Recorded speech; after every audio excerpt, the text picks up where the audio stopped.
Hasselback potato is not really a hassle to make at all. What you do is you take your big old russet or Idaho potatoes, give them a good scrub, you leave the skin on, skin's tasty, and you cut them down but not all the way through. That gives it the Hasselback, this neat little feature here, right? You take some butter, get it super cold and slice it paper thin. And you can keep this right in the freezer for several months and you have the butter thinly sliced and ready to go all holiday season long.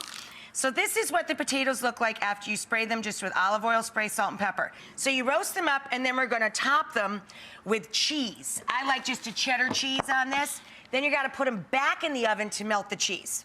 We'll get to that later. Chicken fried steak is super big in Texas. It's most commonly made with round steak. So you can get eye round or top round.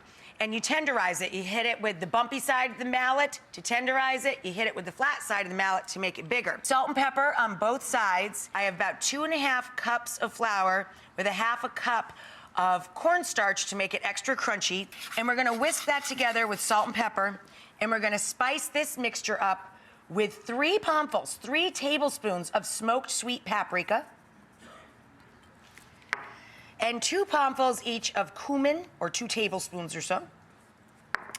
Garlic and onion.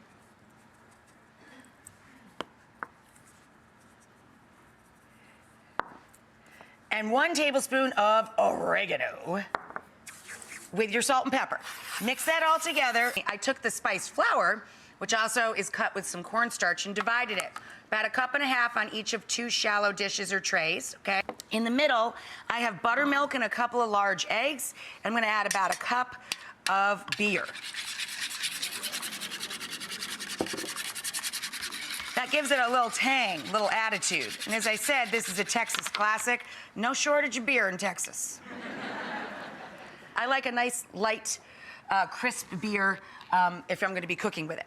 I've got, about 1/4 to 1/2 inch of neutral cooking oil. So oil that you can see through so it can have a higher cooking temperature. And I have this getting hot between medium and medium-high heat. I have a transfer tray with a little wire rack in it to keep our chicken fried meat nice and crispy in the oven. Otherwise, the bottom could get a little soggy. So you wanna put that wire rack in your transfer tray to keep it warm in the low oven. The reason we divided the flour is to take it through the flour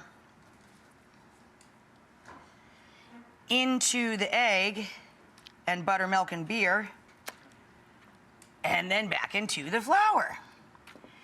Now I get 2 or 3 coated at a time and cook them in 2 batches. I'm gonna take a quick break. We've got some frying up in the back. I'm transferring our spicy chicken fried steaks to our big old serving platter. You make a cream gravy for this. Isn't really cream, it's creamy gravy. It's just thickened milk, like you were gonna make macaroni and cheese, so flour and butter and milk. And then I spice it up with a little Worcestershire sauce, a little bit of hot sauce, and if it gets too thick, thin it out with a little bit of beef or chicken stock. So then we take our gravy over, pour that gravy down over the chicken fried steaks. Yum. I know, it's a rich dish. You're gonna have to go an extra hour or 2 at the gym tomorrow, but. Then we have our cheesy Hasselback potatoes. We filled them with butter. We finished roasting them with cheddar cheese. And then we're gonna top them with dill, parsley, and chives.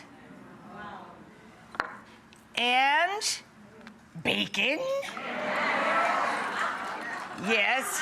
And then some pickled jalapeno peppers, because it's Texas. And I say those can go anywhere. Those can go on the steak too if you really want some. Woo, there you go, Texas.